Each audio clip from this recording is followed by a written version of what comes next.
everybody, to another episode of the Red, White, and You Show with yours truly, the military medium.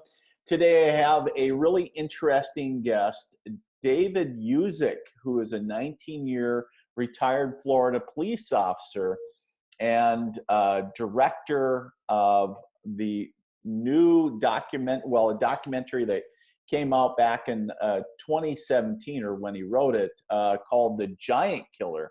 And I don't want to give everything away quite yet because there's also a book and a whole bunch of other goodies. Wait until you hear all the backstory and what it's about. It's going to completely blow you away. Dave, welcome to the Red, White, and You Show. Thank you so much for having me, Dean. I really Absolutely. So, such a fascinating story. When I like I was sharing earlier about the story about the giant killer and how immediately when I saw it kind of come across my radar, so to speak, it just kind of pulled me in. And if you could, before we jump into that story, the meat and potatoes, if you will, can you share a little backstory of yourself for the listeners?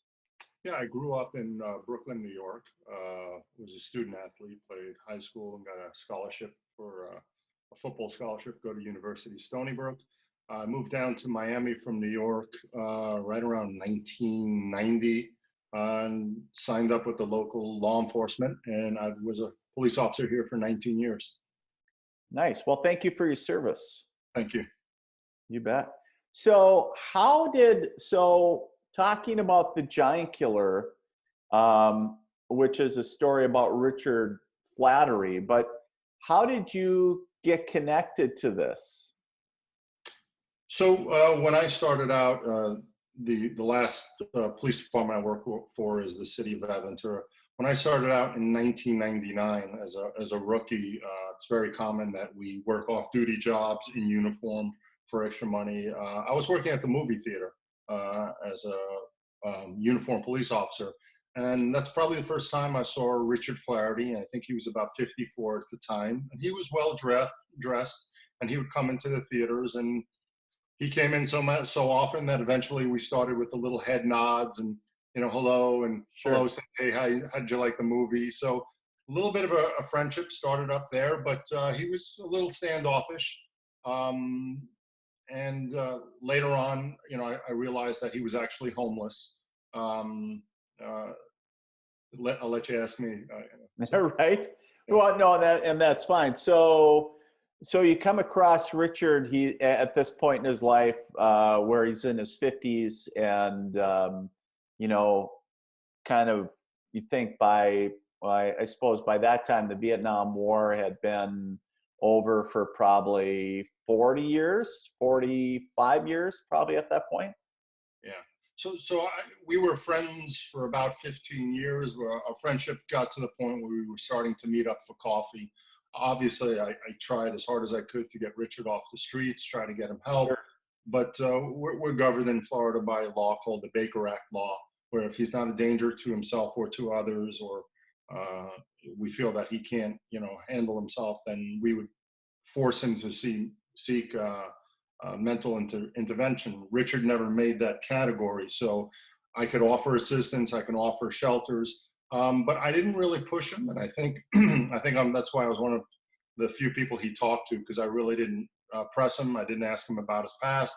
I would just talk to him about politics, and we'd tell jokes. So we'd meet up for coffee and a sandwich every once in a while, and I knew the tree he lived under, so I would check on Richard. And it wasn't until 2015, after 15 years of friendship, he turned to me and said, Dave, it's time I tell you who I really am. Now, as a police officer, that's actually a scary thing to hear. Right. We're kind of a little bit of a negative group, and the first thing you're thinking is he's about to confess to some sort of crime or something, or murder. So I was certainly nervous from the next words that were going to come out of his mouth. The one thing I haven't told the audience is Richard was most medically considered him a dwarf. He was 4'9", although technically his last medical papers showed he was really 4'7". He wasn't 4'9". Okay. So he was 4'7". He was about 97 pounds. Richard was a tiny person. which is important to the story because Richard, during this period where he wanted to tell me who he really was, confessed to me that he was the smallest man to ever serve in the military, and that he was with the 101st Airborne, and from there he went to the 3rd Special Forces Group, 46th Company in Thailand.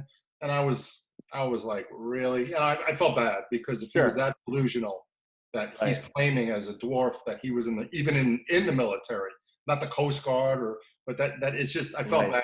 bad that, so I thanked him for his enjoyable little story. And I almost didn't go look him up that night on the internet, because why would you even follow up on such an Right. insane story? But I did, and lo and behold, all these pictures of Richard Flaherty wearing his Green Beret uniform, and stories about him working undercover operations as a CIA agent started popping up in old newspaper articles, and I was blown away. Well, fascinating. So, talking about, of course, those that seem that they work in special operations even today. Sometimes they dip their toes in special operations or operative stuff, CIA or whatever organization, government, or outside the military, right? You talk about, he was, like you um, highlight in the documentary and other documents that you guys also in the book that we'll talk about in a minute, but talking about how decorated he was. He was very decorated from Vietnam, from Purple Hearts to Bronze Stars to Yeah, it it would was take. It would. I think it's about a page long of medal and commendations. yeah, Obviously, I wasn't a military person, but to my belief, the highest ranking was the Silver Star, the 2 Bronze Stars, right, and the 2 Purple Hearts. right. So yeah, so well, and I guess coming from my aspect too, of looking at knowing from that era too, as far as saying that, wow, he really accomplished a lot and went through a lot. Now the other thing is for such a short in stature man, I understand that he was kind of what people would say is he was kind of the hard ass as far as his men would consider him, right? Yeah, interesting enough that I just we'll talk later about the book, but I'm just finishing up the book. I'm trying to get everything done, and more men from his platoon have just contacted me in the last Wow. few days, and it's all the same thing: Right. feisty, Okay. hard-headed, Right. hard ass. Richard had a reputation, and I just learned now for the first time, because every day I learn more. It's 5 years I'm learning Richard Flaherty's life, and it never Right. ends. This is a story Wow. that never ends. And Incredible. I learned that he served under a Captain Holland, that they called Hardcore Holland, that might even been tougher than Richard. So maybe now I know where he got his early toughness on the battlefield. Right. Well, and a lot of people would say too is that tenacity. There was a couple, even today, I think it stems over from Vietnam and other wars as well as saying, or conflicts, is saying that, sometimes people that are very hard headed or very, you know, uh, have a lot of tenacity to them, sometimes they say that they're going to get a bunch of people killed, or on the other aspect they look at saying because of them being very aggressive on the battlefield, they're very aggressive in how they operate, they save more lives than they lose.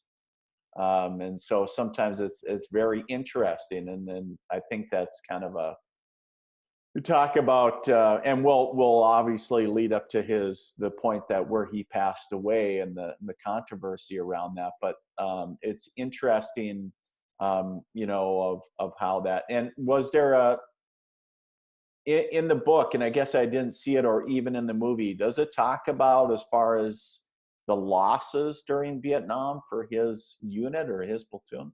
Yeah, I don't have exact numbers. Obviously, one of his first tests, as soon as he got off the plane in Vietnam, was to head straight up for the Tet Offensive.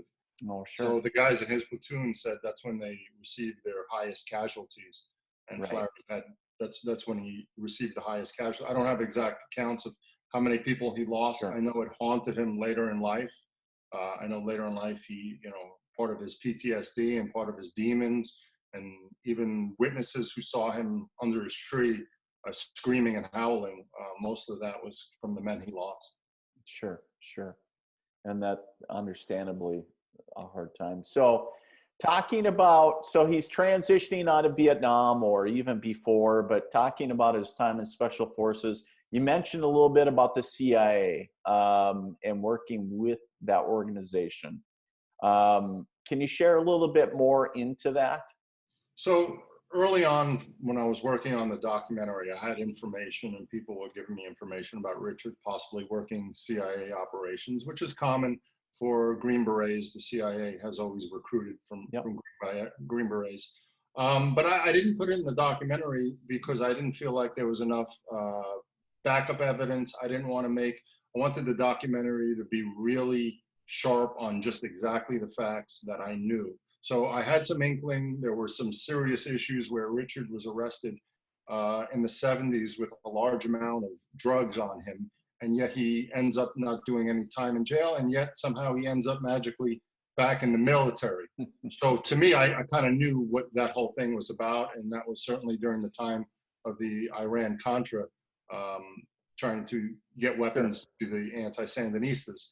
So later, after the documentary came out, a witness did come forward, and it will be in the book where I will let him tell his story of how he claims Richard Flaherty for years was a CIA operative, and in the sense that he was a private contractor, that he would be hired by the CIA to do certain things for them, sometimes just gather intelligence and other things that he wouldn't discuss. But I didn't put it in the documentary, and there's a lot of things I didn't put because I wanted to really reinforce to make sure, I wasn't putting out any false information. Right, right. Well, that's interesting. So one thing, obviously, I did contact the State Department and the CIA under the Freedom of Information Act, and obviously I got the same response you'd assume, is we can neither affirm nor deny knowledge of Richard J. Flaherty. Yeah. Right. Yeah. That had to have been an interesting conversation, right? And while in the other pieces is that, did a lot of your training as a police officer through the years, those 19 years, did that come into play as far as in a lot of this research and a lot of digging? Yeah, absolutely. Because Richard, from my opinion and from everyone I've talked to, was the most compartmentalized person you'll ever meet. Meaning even his closest family members only knew small parts of his life. So as I'm unraveling his story and I'm doing this investigation, which really started at his storage unit. Richard had a storage unit where he kept everything documented. So I had to go through thousands of documents to kind of piece together Richard's life and call people and find scraps of paper and all sorts of clues to lead me in directions. I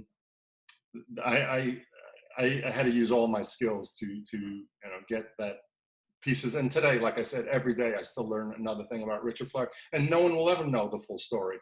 There are still mysteries that I haven't solved, and I mean big mysteries. Sure. And I might even ask some of your viewers about one of the mysteries that occurred in North Dakota.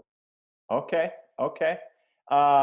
And is it something that you can divulge, or is it something Sure. If you remember in the end of the documentary, after Richard passed, I went into a storage unit, and I knew him as a homeless man, and I knew him with this past, and I had this belief idea that he was doing mercenary work and private contract work and possibly CIA work. I had all those ideas at the time, but until I found his passport, I wasn't even, his passport, after he passed, revealed that he went to Iraq, Cambodia, Venezuela twice.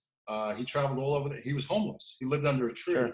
So that's certainly a pretty intriguing mystery of how he got to these places, how they were paid for, what was he doing there. So the mystery that we haven't solved, and I did call some of the local law enforcement in North Dakota, and I did call some reporters up there to see if they could figure out. Sure. In 2003 and 2007, Richard went to a small hotel. I would have to look up the address in North Dakota for a 1 week time period in the dead of winter. I don't have those dates, but I can get those dates for you, or they'll certainly be in the book. But and do you know what city it was offhand? The town? Grand Forks, I believe. Grand Forks. No, it's up by Air Base. Yep. Yes, that's Yep. one of the in the documentary. One of the guys speculate maybe he was there for the air bases. Other people speculate that maybe he was crossing into Canada. So I kind of thought that why would he go specifically in 2003, 2007, specifically the same exact days on the calendar, which was sometime, I think it was in December, in the middle of the winter. Right. So I'm thinking maybe a weapons show, a gun show, some sort of. But according to the people I spoke to, there was nothing going on in that week's time that would have brought him in. Well, and the other thing to think about too, David, is that North Dakota is pretty well known for missile silos, and it's well, not anymore, but like the old ICBMs and different things, but the old nuke squadrons and different strategic airlift commands. Not that I'm a aficionado of Air Force units, but and of course I know that they have some pretty specialized units within Grand Forks Air Force Base as well. So you never know who's coming or going or pops in, and so you never know. And of course too, maybe flying out, because we know that one of the things that we know as well is that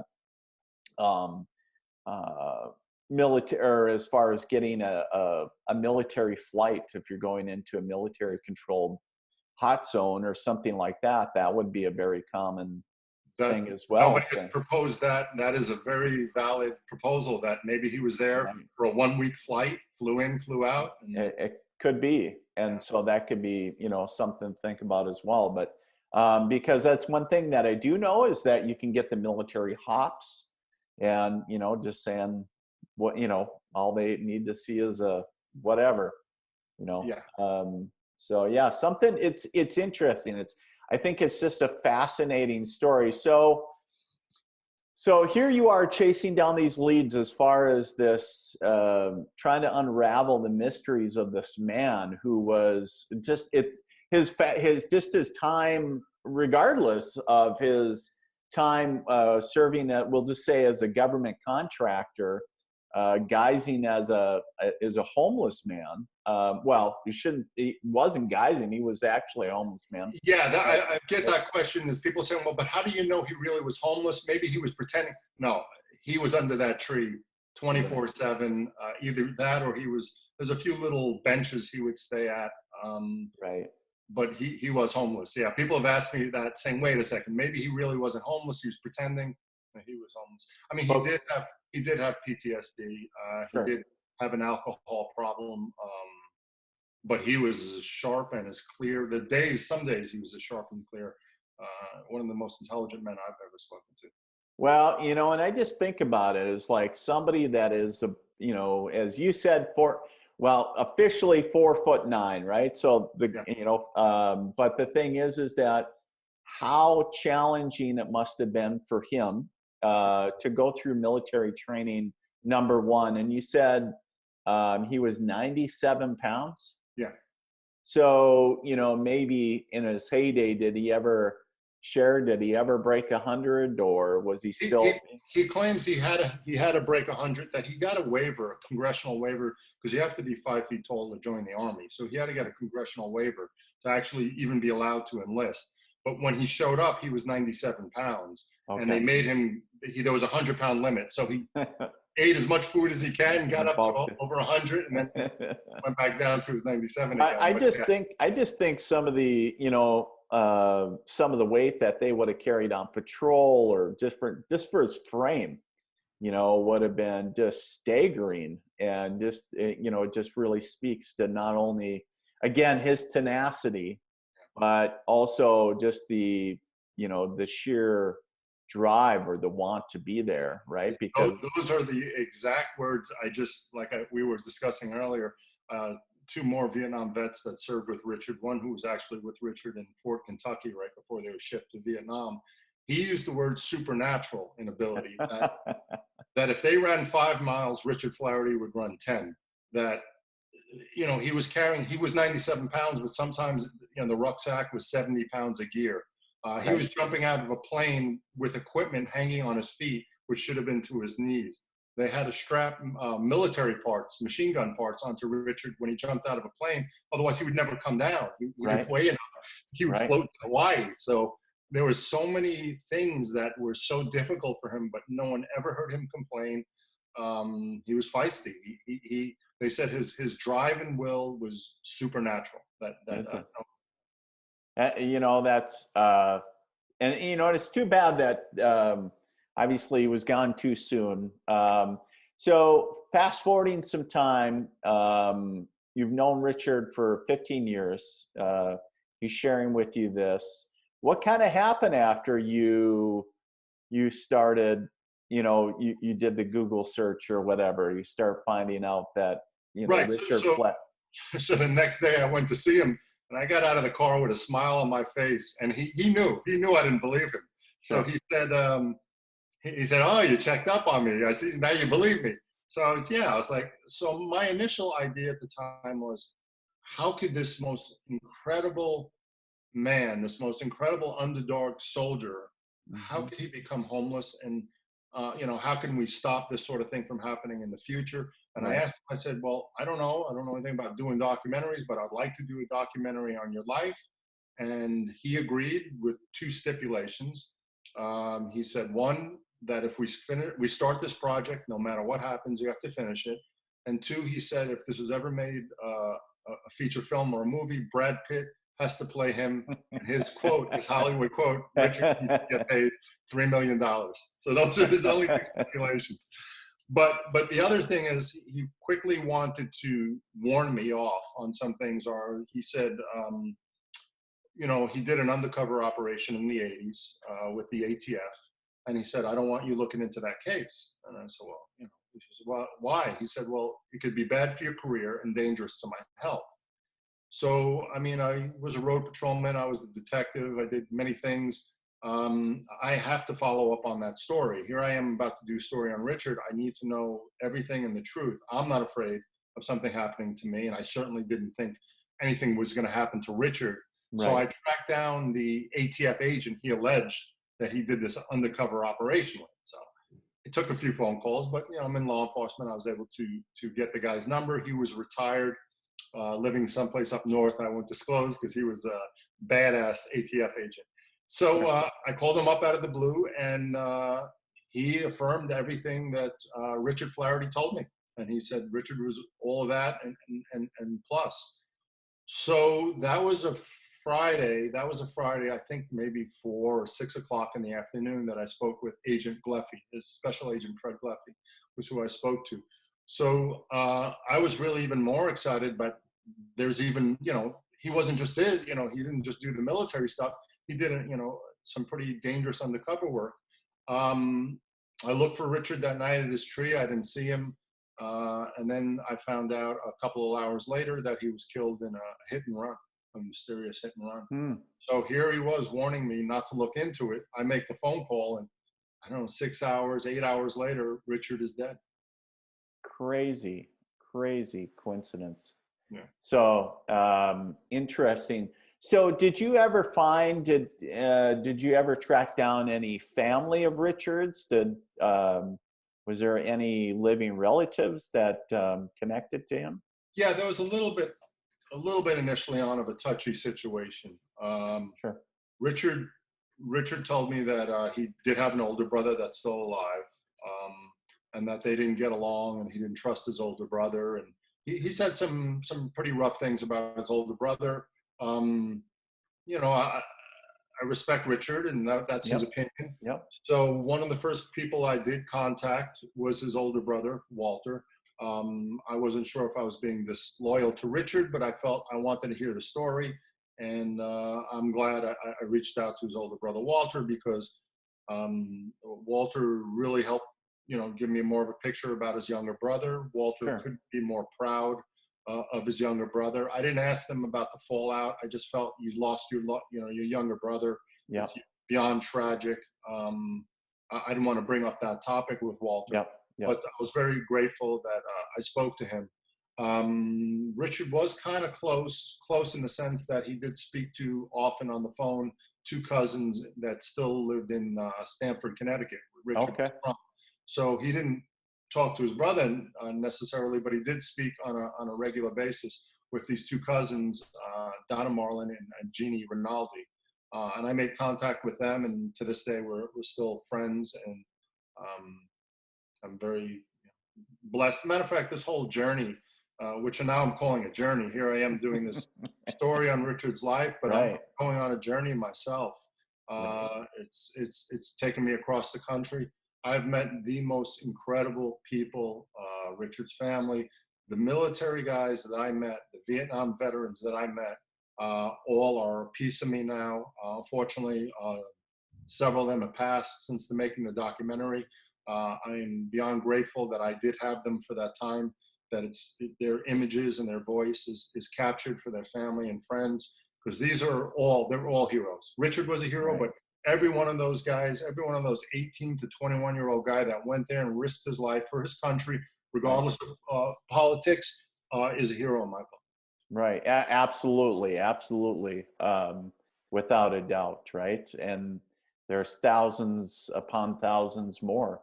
And it's interesting to bring that up is sadly we're losing more and more of our Vietnam era veterans. They're And right at that if age. yeah, They're in their early 70s right now. They're yep, all right at that age. yep, Um, some of them were losing to cancer, possibly mhm, because of Agent Orange. Richard yep, did have stage 4 cancer on his head that he attributed to Agent Orange. He remembers yeah, being sprayed in the jungles and it kind of burning on the top of his head, and he attributed sure, that to it. Those guys, out of all, I mean, all the veterans uh, have it rough. Those guys came back to a country that blamed them yeah, instead of the politicians, and that, I'm hoping that lesson in life we never do again. Because wow, I mean, I right. can't imagine. It's bad enough coming home from war, but not to be blamed. Right, right, right. To not be welcome, shunned, really. Yeah. Yes, yeah. So let me ask you, David, so here you are, this police officer, but then you're feeling so compelled. What compelled you to do a documentary? Like, did you have that in your background, or was it just something like, oh my God, it's such a fascinating story, we need to do a documentary?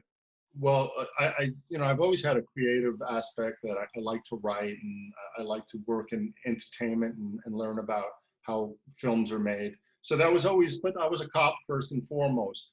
My Right. honest thing was I was just going to capture enough of the story to get a real documentary maker to take over, because how am I going to do this? All right. How am I Right. going to write a documentary? How am I going to film it? How am I going to produce it? How am I going to edit it?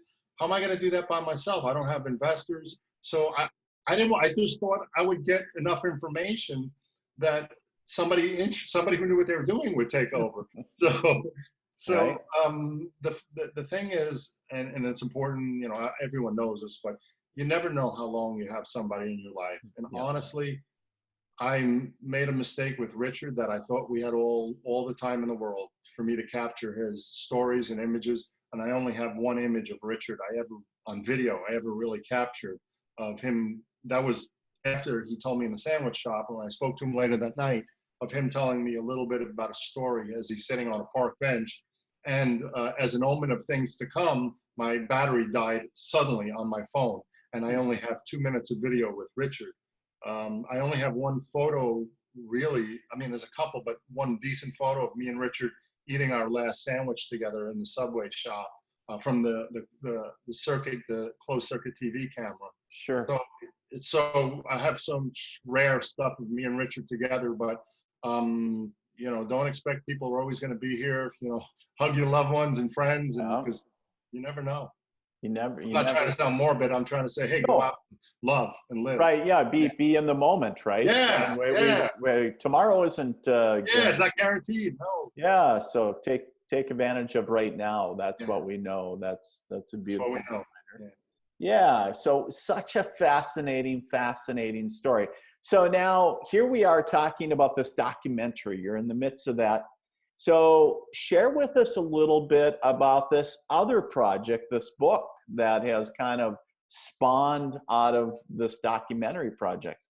Well, all right, let's get back to that. I was compelled to do the documentary. Okay. I gave Richard my word that if I started this project, I couldn't back out of it. I gave him my word. My word to me is there's lots of things in life I'm not great at, but when I give my word, I try to always see it through. I gave him my promise. I remember a reporter once asked me about it, and I told him, they use it as a quote, my soul won't rest. And it's almost, I feel that way, that I have to get Richard's story out to the world. I feel it's that important, not just to highlight Richard Flaherty, but to highlight all the guys that he served with and his plight. So I was driven to finish the documentary, even with no professional help, and to have to do it on my own. So I was driven. So after the documentary, here I am feeling like, okay, mission accomplished. I'm done.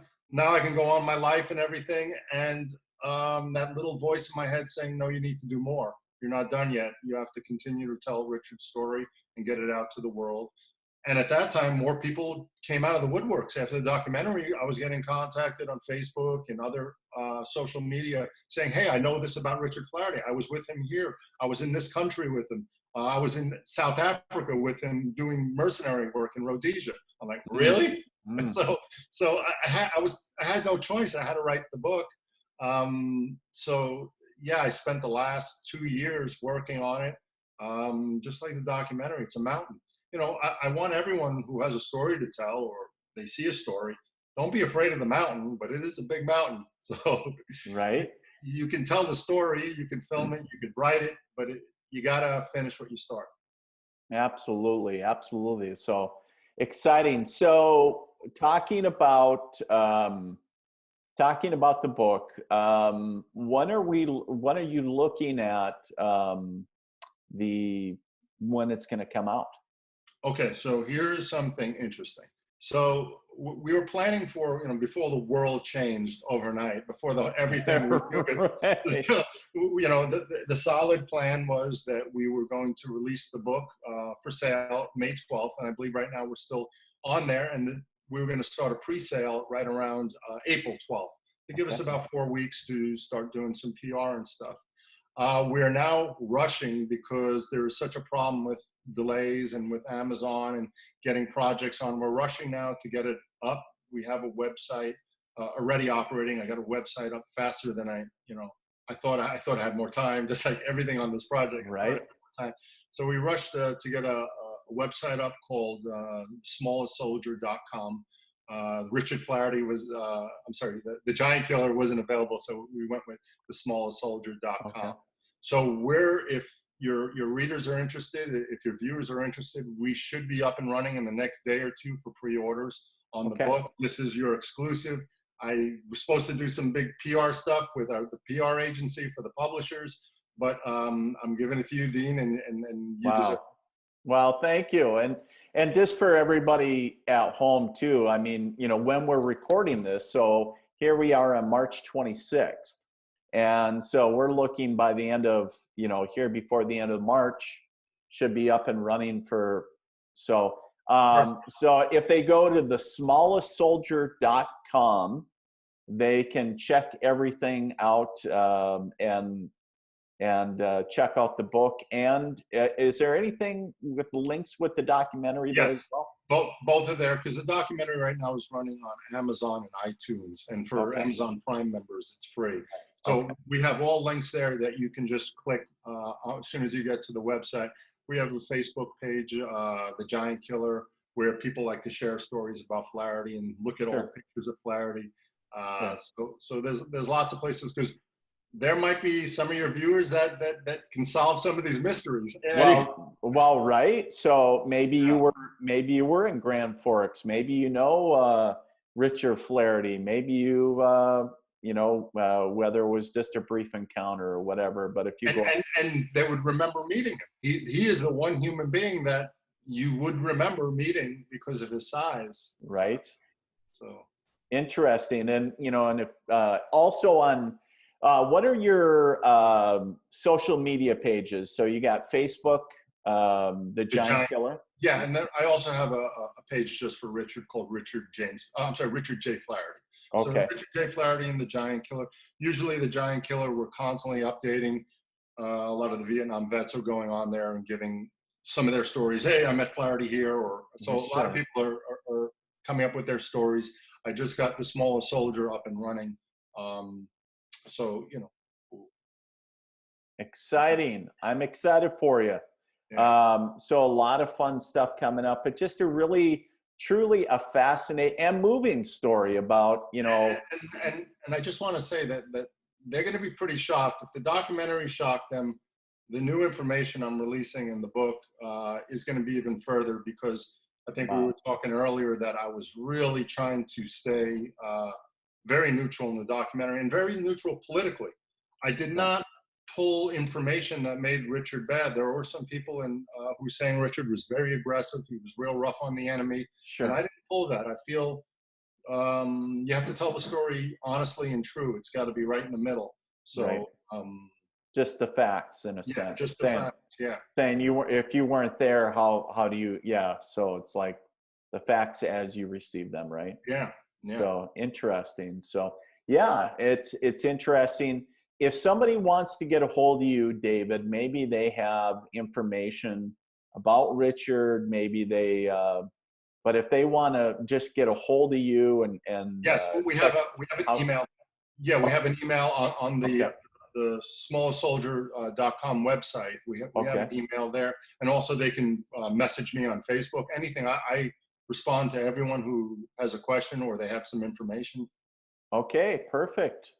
Well, today's guest, David Yuzuk, just so fascinating, David.